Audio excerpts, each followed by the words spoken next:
Huli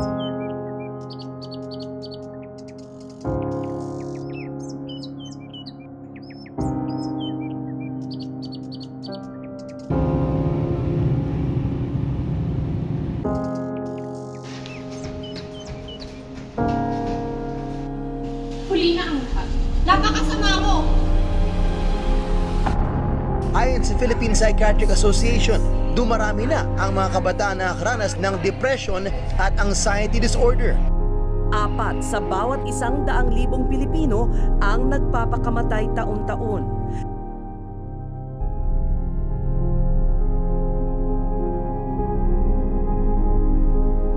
Hindi mo yan kaya. Wala ka ng oras. Hindi mo yan kaya. Baka hindi ka mag-top sa class. Wala ka ng oras. Sumuko ka na. Baka hindi ka mag-top sa class. Wala ka ng oras. Baka hindi ka na mag-top sa class. Sumuko ka na.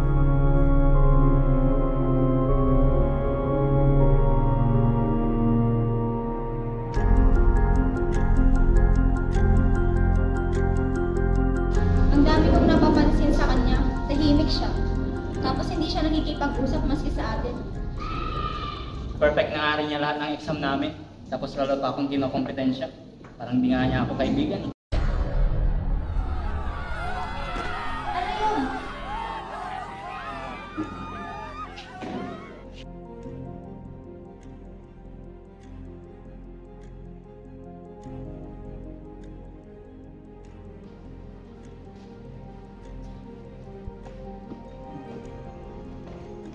Ano ba? Akala na baka nagkakamali ka lang. Hindi! Hindi ako maling magkamali. Alam ko lang nakita ko. Alam ko may mali sa kanya. Kung gusto mong maiwan, hindi maiwan ka.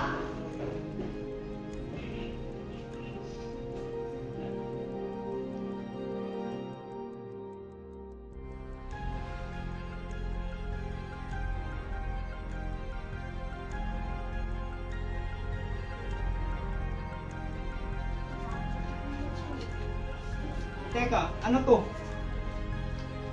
Ano yan? Ba't ganyan mukha mo?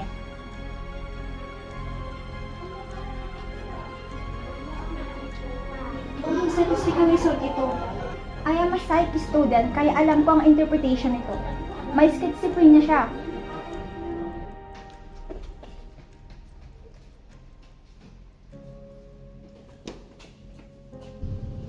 So, alam nyo na.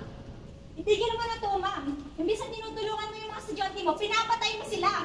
It's their choice, dear. I'm just here guiding them. No! You're not guiding them! Huli na ang lahat.